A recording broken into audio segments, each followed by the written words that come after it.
এক নজরে ঢাকা ১৮ আসনে জাতীয় সংসদ নির্বাচনের তথ্য। এই আসনে মোট প্রার্থী ১০ জন।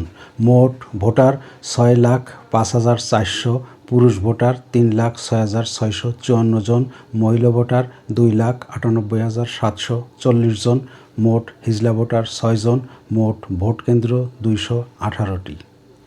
এবার প্রার্থী এবং প্রার্থীদের মার্কা সম্পর্কিত তথ্য।